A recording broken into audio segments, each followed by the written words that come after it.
Hi everyone, this is Mochi, and in this video I'm going to be going over the basics behind using Alibaba and Aliexpress, how to shop on those sites, and a little bit about their history. So Alibaba, or rather Alibaba Group, the parent company that Alibaba and AliExpress exist under, was started by a Chinese national named Jack Ma. And so he was a young college graduate who was struggling to find a job and get involved in the workforce, just as China was undergoing huge economic reform, where previously they had a very closed economic policy, and now they were opening up to international business again. So he was an early internet mogul from the 1980s, and he founded Alibaba. He's actually not a programmer or software engineer himself, but he's a brilliant businessman. And so that's how he established Alibaba, is that he outsourced the development of the site, but he was the one with the vision. Ultimately, Alibaba then expanded to AliExpress, the sister site, and now Jack Ma has actually stepped back from Alibaba Group. Instead of running it, he's now an angel investor for other startup type tech folk, and also does a lot of charity work around like childhood literacy and wellness and environmentalism. So to get started with Alibaba, Alibaba is a business-to-business or B2B platform. It is targeted towards wholesale selling and manufacturing. So selling in bulk and or making things in bulk. So even though you might see advertised small or single unit sales, like a seller might advertise the minimum order quantity is something like 5 units, that's great, but that's not really the norm on the platform. Chances are that small single unit sale or, that small bid of units is just existing to get you interested in working with that particular manufacturer so that you will eventually order a much larger unit. So essentially, it is a matchmaking service similar to Fiverr that matches Chinese manufacturers with international buyers. So if you want to buy 1,000 units of zippers in a particular style and color, Alibaba is a great place to go and see what that will cost you and who can fulfill that contract for you. I've done this a lot of times myself, where there are some things that it's just so expensive to have done locally here in Canada and the US on the West Coast that I might as well just outsource to Alibaba. They have the big bad machines that I may need that I might not have access to. They have the local suppliers for assembling an end product that I do not have access to. So Alibaba really found its niche in this matchmaking service of connecting Chinese manufacturers, just as China's economy was opening to that kind of business again, and international buyers in a globalized market. So just as an example, this is the Alibaba front page. So you can see here that the style of the website is a little bit not what we are used to in the West here. And this really just reflects East Asian preferences for how they do their online shopping, and also just the value of real estate in a global market. So Alibaba is competing with other types of manufacturing outlets or other types of manufacturers who really want to work with you privately. And so it wants to pack a lot of information into one page and advertise anything and everything you could possibly be looking for. You can see here that there's like a hat shop that's advertising hat design. So if I was a small business and let's say I didn't want to have something manufactured with my design, but I want to stock my shop full of cute hats, I would approach the seller, maybe message them, ask what kind of designs they have, and I might select some things for my cute shop. My partner is a manufacturing engineer, so they tend to buy a lot of electrical components off of Alibaba if they know they're going to need those large units for certain types of projects. I myself order a lot of fabric and textiles types of material in addition to having things manufactured, just because I know about the textiles industry that exists in China in certain regions. And so I might as well just have it made locally when a lot of what I'm looking for for my projects at least are being sourced locally in China anyways. So diving deeper, this is the messaging platform that drives Alibaba. So in another video, I'll actually get into the process of how you put out your request to Alibaba of what you're looking to have made or you're looking to order. And then Alibaba, matches you with a bunch of sellers. Those sellers give you bids, and then you pick whichever bid you like best. That will be in a separate video. But just for this purpose of seeing kind of how Alibaba works on the inside scoop, this is an order that I've done that's currently in progress, actually, the time that I'm making this video, of some unisex beanies that I want embroidered with some of my designs. So as a small business, I find sometimes that I would rather reserve my machine and expertise for those one-off bespoke items and not necessarily for stocking items in my Etsy shop. So for the beanies, for example, I can absolutely make beanies on my Brother NICU 1600E, but a lot of times I want to focus on making custom beanies for certain clients because I can charge more for that custom work. If I want to just punch out a bunch of the same design, when I did the math as a small business, it just made more sense financially to get it done abroad. And so this is why I had already put out a bid, offer to some places. And like, this is what I'm looking to have done. They get back to me with their quote, and then we take it from here. And this is ultimately the seller that I moved forward with. You can see here, though, in the top left-hand side, that the generic page that I landed on that was just advertising like we will make custom beanies, the price range per unit is actually pretty wide. And this is where the negotiations come in. So this particular beanie, just to have like the front of the beanie like customized with some embroidery, was quoted to be between 80 cents American and $1.75 American per piece or per unit. And they also advertise that they will do a minimum order of 10 pieces. So I don't necessarily have to commit to 1,000 pieces, but I do have to commit to at least 10 pieces. And so this is where things tend to differ from the Western world, where the idea that, the price you see is the price you pay is actually a very recent and actually Quaker-based business practice in North America. But especially for manufacturing and the rest of the world, you will find that everything is much more relational or relationship based. You want to develop rapport with your vendors or manufacturers, and they'll give you a better price. They'll be honest with you about what they can do, given what your end goal is versus their manufacturing capability. And you take it from there and you negotiate, and there is some back and forth. And I find that's where people don't really understand the purpose of Alibaba, where it's just to help you by giving you a platform for those negotiations. So everything is documented in this Alibaba message platform. The way that we move money around is within the platform as well. And there's also a dispute process built in, just like with Amazon, for example. So there's really nothing suspicious here. It's just a different type of platform that's much more geared towards like the East Asian market, or like the non-Western globalized market. Like, for example, a lot of my Russian friends use Alibaba for manufacturing. And as Russians, we find the platform perfectly acceptable the way it is. We're very used to this kind of relational old school way of doing business. And so it's very intuitive for us to use Alibaba. And that's just been my experience as someone from the Eastern European community, where maybe because of communism, us having close ties with China historically, it's just very reasonable that there will be some back and forth in negotiations about whether the per beanie cost for me and what I want to accomplish with my design is closer to the 80 cents per unit American or closer to the $1.75 price American. And this is why I, reached out to the seller and I'm negotiating how I will get them the design, in what format. They want to take a look at it just like on Fiverr before they give me that exact quote, because they don't want to promise anything that they can't deliver, because that will also affect their rating and their reviews on the platform, which means that other people will probably not choose them as their manufacturer. So again, relationships are key.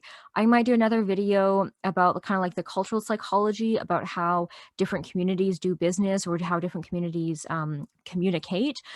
But this is just one of those things where in the non-Western world, everything is much more relational and it's less transactional. As much as you might be doing business and moving money around, it's really about the relationships between the people that defines how they do business with each other. So moving on to Aliexpress, the sister site of Alibaba. So Aliexpress is the regular consumer platform that is geared towards that traditional online retail shopping experience. So single units are quite the norm here. You can order just one pen, one scrunchie, one notebook, one set of pajamas, and that's exactly what it's for. So the idea is that AliExpress is just like another platform similar to Amazon that is connecting retail shops with retail consumers. So unlike Alibaba connecting businesses to businesses, and then that end business ultimately kind of selling to retailers, this is that next step where a shop on AliExpress might buy 1,000 units of like cute Sailor Moon pens from a manufacturer on Alibaba, put them into their AliExpress shop or their physical shop in China, and then they're selling to that end consumer and retail purchaser. And so this idea here is that it's connecting Chinese retailers online to international buyers. So there are lots of products that I see on Amazon that are actually sourced from Alibaba or AliExpress. So like some company or store on AliExpress might have also a storefront on Amazon, which I've noticed more and more these days, rather than someone already existing in North America importing, marking things up, and then putting it on Amazon because ultimately it's coming from the same sources. And one of the reasons you notice that AliExpress is so cheap is simply because their suppliers, their manufacturers that are, for example, supplying those cute Sailor Moon pens, are from Alibaba, so they're Chinese based. So everything's happening within the country. You're not paying tariffs necessarily. You have a lot of the materials already available in your country as well. So this is kind of why AliExpress is able to offer such cute, amazing stuff at such really great prices because everything is already happening locally. And that's one of the advantages to having local manufacturing in a globalized market. For example, I live on the west coast of Canada in the US, and blueberries here are very, very cheap because blueberries are cultivated in the weather on the west coast very, very well.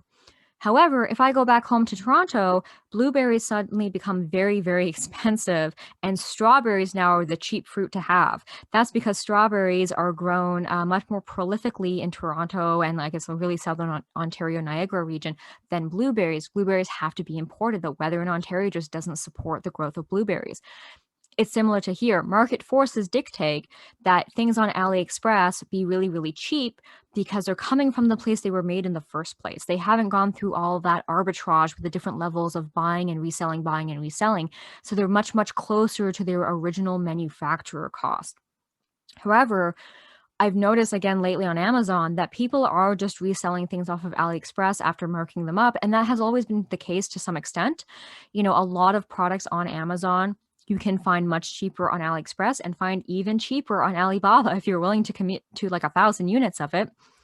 However, if you just need that 1 unit or those 2 units or a handful of like knickknacks, tchotchkes, or craft supplies, I tend to go to AliExpress. And you can actually do this unique image search reversal where if you find something on Amazon you really like but it's kind of pricey, take the stock image used for the Amazon page and reverse image search it through a web browser.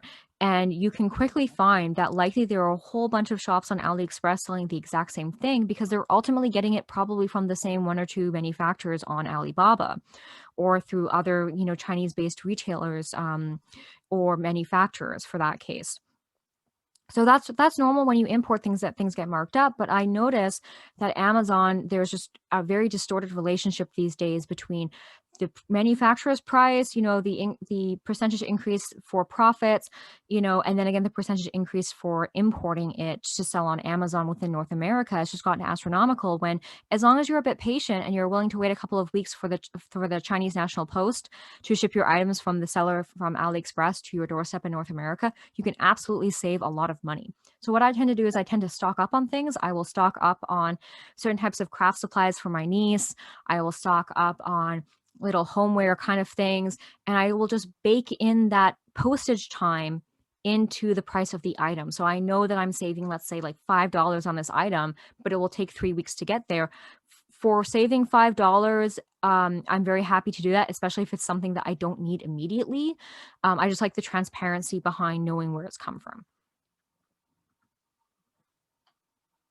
So here's an example of what the AliExpress webpage looks like.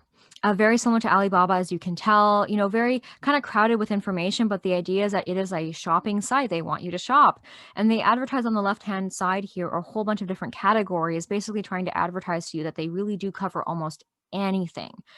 And so like anything, it has a search bar, so you can search for whatever you want. You can add things to your favorites list. You can watch things to see if they go on sale or if the seller offers a coupon. Very, very similar to, Amazon, any other type of, retailer-based site. It's just a little bit more packed because that's the stylistic choice of a lot of East Asian online shopping sites. So if you're not familiar with AliExpress and shipping and purchasing on AliExpress, here is what the order page looks like. So here are just a couple of my past orders. So you can see that I ordered some water-soluble embroidery stabilizer and some foil for my Cricut. And so you can see here that the water soluble stabilizer was only like $8. American. The foil was only $4 American. When I went on Amazon and I was looking for similar foil, for example, they wanted to charge me something like $12. And if I'm going to order a handful of them for $4, I might as well just order, a handful of them and wait for the shipping. I just don't like the fact that I'm paying $12 for foil on Amazon, and very often it's still not coming with Prime for next day delivery, which I find is most of the value on Amazon. So here I tend to again stock up on all my craft supplies. So this is just an example of what your order page can look like.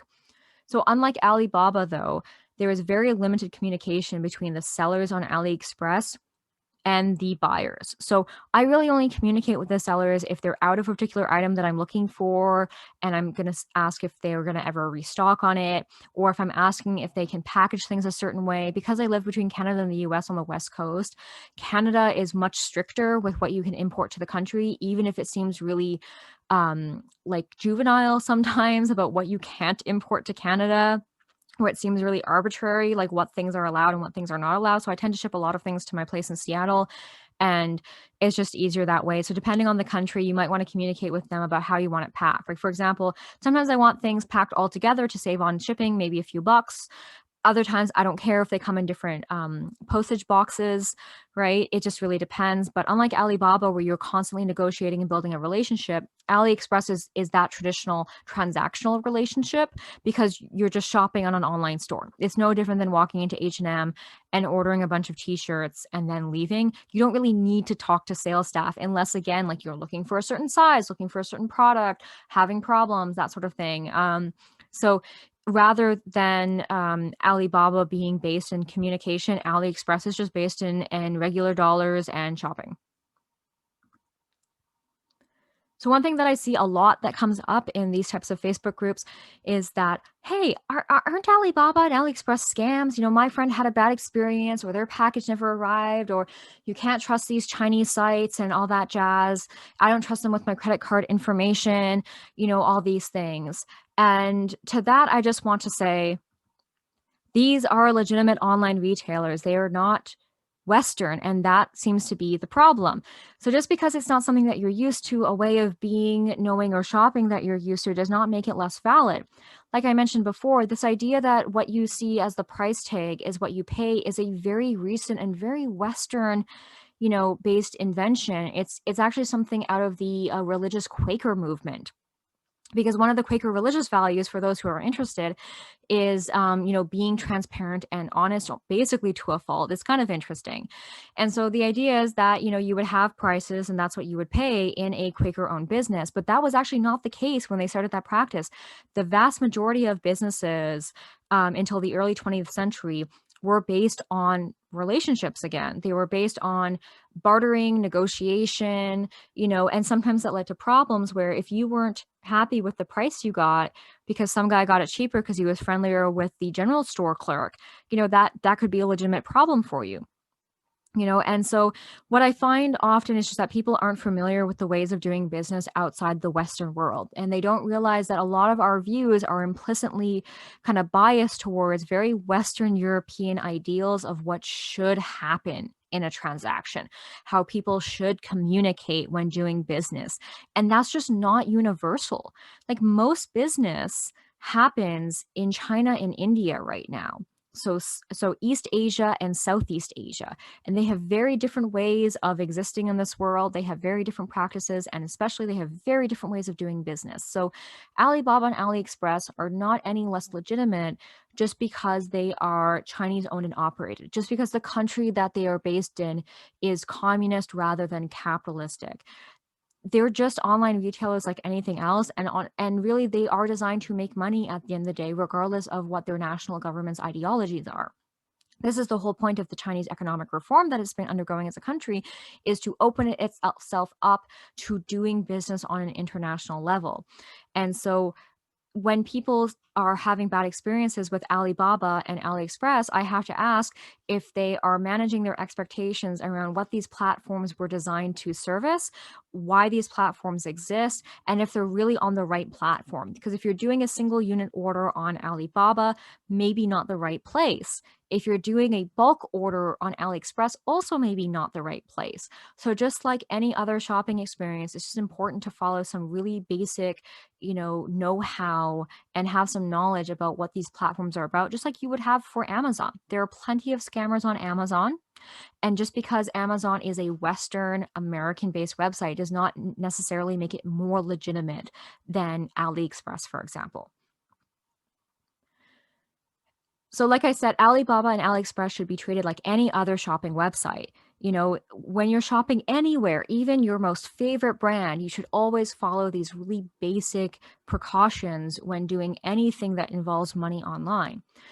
Protect your sensitive personal information. If you're concerned about your credit card being hacked or leaked, use things like PayPal, have a designated card just for online shopping, monitor that card, monitor your credit like you would normally. You know, your credit card information could just as easily be stolen by a rogue bank teller as it could be online. So it's just about being careful about whatever you're buying online, whoever you're giving that information out to. And like I said, know what the company or platform you're on exists to serve. So read the terms of service and the FAQs so you know what to expect if you have any problems with the platform. If you're wondering if you can return an item and maybe that's what's giving you anxiety about using something like AliExpress as opposed to Amazon, you're just unfamiliar about if you can return something, read the FAQ. It will give you the steps on how to do a return if you need to. Research the product that you want. Don't just go to the first page you see. Like I said, scammers exist on all platforms, not just the non-Western ones. And so you always just want to research your product, and make sure it's really what you want. Read the description, read the dimensions. Because it takes so long to get here, you're going to wait even longer to return it to get the right product the next time. Look at reviews before you're purchasing, especially reviews that include pictures. So lots of people, especially the people already in East Asia, Southeast Asia, and like even Western Europe, when they'll ship to Western Europe, will post reviews that include the picture of the product, especially for clothing. Women absolutely love to post pictures of how it looks like. So you can see the fabric content, you can see how it falls on certain body types and things like that. And I just find it's such a fabulous community on Alibaba and AliExpress to kind of see what the end product really, really looks like, and rather than just some blank reviews without that picture information. But it's really good to look at those reviews, analyze those reviews, and be aware that if a product page only has 5 reviews and there's another seller selling the same thing and has 1,000 reviews, that tells you something, just like it would on Amazon, right?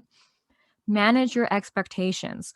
So again, you have to manage your expectations what you're going into this experience. So once you've read the FAQs and you have an idea of the process of shopping on these websites, don't wildly change your understanding of how this is going to work just because, right?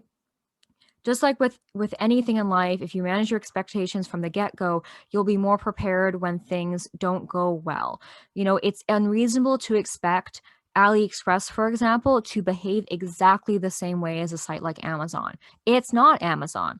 It's unrealistic to expect Alibaba to always offer, small or single unit orders, because that's not what Alibaba was built for.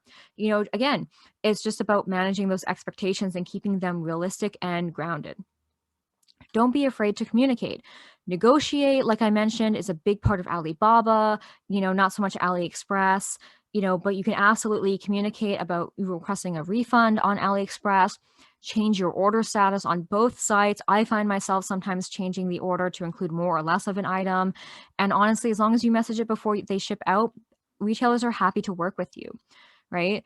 You just have to follow the processes that you learned when you research the terms of service and FAQ, because the sellers want to make money. They want to sell as much as they can, but they also want those positive reviews, right? So don't be afraid to let them know that the product was not as seen, and they'll work with you for a refund. Don't be afraid to let them know how you want things packed, right? Ask them questions even before you order. I very often ask questions on AliExpress about whether or not they'll ship to certain parts of Canada and the US, or what the average shipping time they're actively experiencing is versus what just the postal service quotes. On Alibaba, I'll ask a lot of questions about the material content, the order processing time to complete the manufacturing process, or any other add-ons that they might offer for a nominal fee. So it doesn't hurt to communicate. And also don't be afraid if they say, no, that's not what we do. Right? That's part of the communication aspect. You are obligated to communicate your needs. They are obligated to communicate what they can do to best fulfill those needs, right? And don't be afraid to walk away and say thanks but no thanks, right? In your communication if it doesn't match up. There have been lots of times that I have put out requests to Alibaba and I've gotten bids back that just wildly misunderstand the product that I want to create. And I just pass on them, but I do let them know thanks but no thanks, and I move on to a seller that I have a better relationship with or who understands my ask better. So really, that's it. That's everything to do with Alibaba and AliExpress basics. Please keep in mind that this is based on my personal experience shopping on these sites for now over a decade, which is a little bit scary and kind of dating myself.